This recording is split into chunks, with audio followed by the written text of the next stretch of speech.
बिस्मिल्लाहिर्रहमानिर्रहीम। ख्याल टीवी के मुअज़्ज़ज़ ख़वातीन व हज़रात, अस्सलाम वालेकुम व रहमतुल्लाहि व बरकातुहू। मैं हूं आपका दोस्त मोहम्मद अली खिज़र और आज की इस वीडियो में मियाँ बीवी की नाइतफ़ाक़ी ख़त्म करने का वजीफ़ा आपकी खिदमत में पेश कर रहा हूं। घरों में लड़ाई झगड़े होते रहते हैं, कभी किसी बात को लेकर, कभी किसी बात को लेकर, कभी जायदाद के तनाज़े पर तो कभी रिश्ते के तनाज़े पर। ये झगड़े शुरू तो छोटी सी बात से होते हैं लेकिन फिर तूल पकड़ लेते हैं और कभी कभी ऐसा भी होता है कि हासदों की नजर लग जाती है। आपने अक्सर देखा होगा कि कभी किसी लड़की को कोई बहुत अच्छा रिश्ता मिल जाता है तो सब लोग हैरानी का इजहार करते हैं।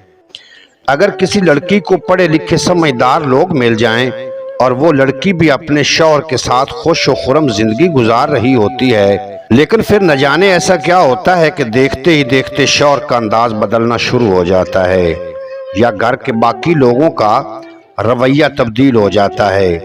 इस सिलसिले में कुछ एहतियात भी जरूरी होती है।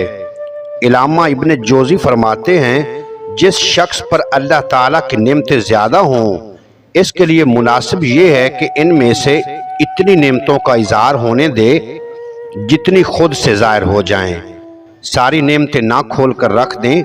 नेमत और दौलत के इजहार में कोई शक नहीं कि बड़ी लज्जत होती है। नेमतों का इजहार बहुत भला मालूम होता है, लेकिन मुश्किल ये है कि जब अपने ही रिश्तेदारों या दोस्तों के सामने इसका इजहार किया जाता है तो इसमें अंदरूनी इंतशार का अंदेशा पैदा हो जाता है। अगर आप किसी ऐसे शख्स के सामने अपनी चीजों की नुमाइश करते हैं या अपने घर वालों की खूबियां बयान करते हैं जो आपको पसंद नहीं करते तो बहुत हद तक मुमकिन है कि आपको नजर लग जाएगी। इसलिए जिस कदर हो सके अपने मामलात को अपने हासदों से छुपा कर रखें। आपने अक्सर देखा होगा कि कुछ लोगों को अल्लाह पाक ने बेताशा रिज़्क से नवाजा होता है। इनके घरों में इत्तेफाक भी होता है, इनकी औलाद भी नेक और सीधी राह पर चल रही होती है, लेकिन फिर ऐसा होता है कि चंद सालों के अंदर अंदर वही लोग आसमान से जमीन पर आ जाते हैं। इसकी कई एक वजूहात हो सकती हैं। या तो इन लोगों ने कुफरान नेमत किया होगा या इन लोगों को जो अल्लाह ताला ने अता किया है इन्होंने इसको आगे बांटने में कोताही की होगी और इन चीजों पर कब्जा करके बैठ गए होंगे, या फिर इन लोगों को नजर बद लग गई होगी।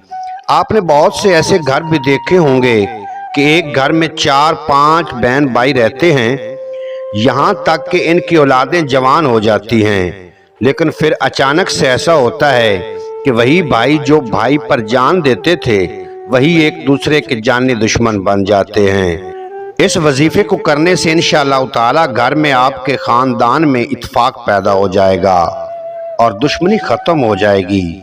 ये वजीफा आप अपने घर के अफराद में इत्तेफाक पैदा करने के लिए भी कर सकते हैं, या अगर मियाँ बीवी में ना इत्तेफाकी हो और दोनों एक दूसरे से लड़ते झगड़ते रहते हों तो वो ये वजीफा कर सकते हैं। बीवी अपने शौहर के लिए भी कर सकती है या घर का कोई भी फर्द इनके लिए ये अमल कर सकता है।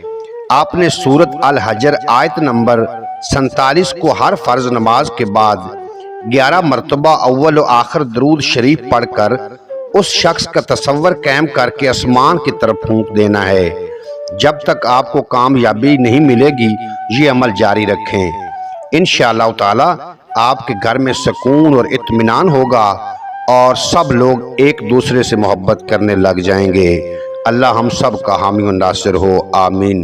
उम्मीद है आज की ये मुख्तसर वीडियो आपको पसंद आएगी। अगर वीडियो पसंद आई हो तो चैनल को सब्सक्राइब फरमा के बेल नोटिफिकेशन को प्रेस करना ताकि मुस्तकबिल में अपलोड होने वाली तमाम वीडियो बर वक्त आप तक पहुँचती रहें।